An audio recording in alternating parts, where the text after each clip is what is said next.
I'll be honest right from the start. I'm not here to sell you anything today. I've been testing crypto platforms for a few years now, and the way I do it is pretty unglamorous. I pick something, I put real money into it, I run it for months, and I see what happens. No sponsored content, no affiliate deals, just what I actually found.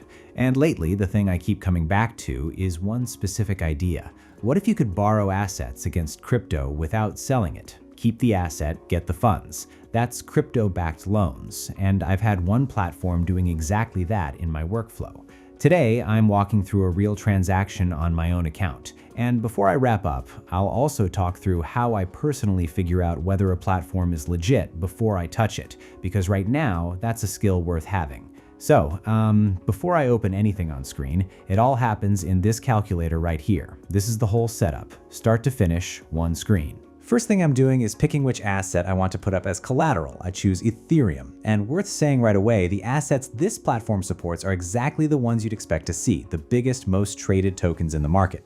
That matters because I can work with what I already hold. I don't need to swap anything first. I don't need to restructure my portfolio. Okay, next I put in the amount I want to lock. Okay, then I choose what I want to borrow, going with BTC for this one. Then I set the term, how long I need this loan to be active. And then I configure LTV.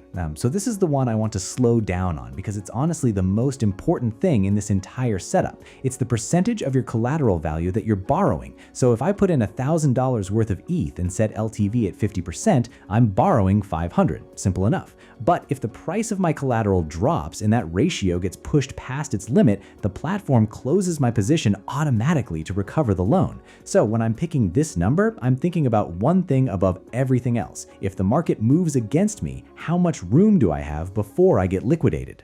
Okay, I hit proceed and we're moving next.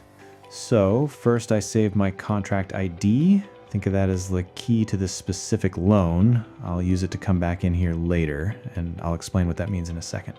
So right now, the platform is waiting on me to make the collateral transaction. There's an option to do this automatically through Wallet Connect, but I want to show every step manually.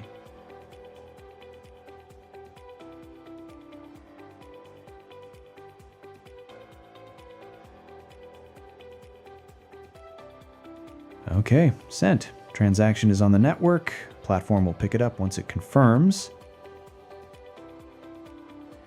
All right, we're through. Loan approved. And this screen shows me the full breakdown of the contract. The rate, the term, every number that applies to this loan. Okay, next I paste my receiving address.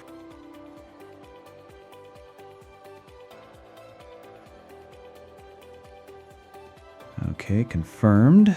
Now waiting on the balance update.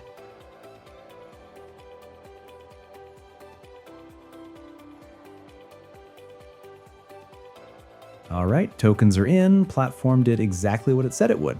So this dashboard I'm on right now is actually pretty important to understand. This is where I manage the loan for however long it's running. I get back in here using that contract ID I saved a minute ago.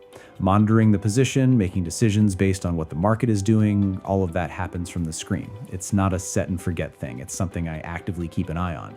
So let me just step back for a second and explain what's actually going on here in plain terms, because once this clicks, the whole thing starts to make a lot of sense.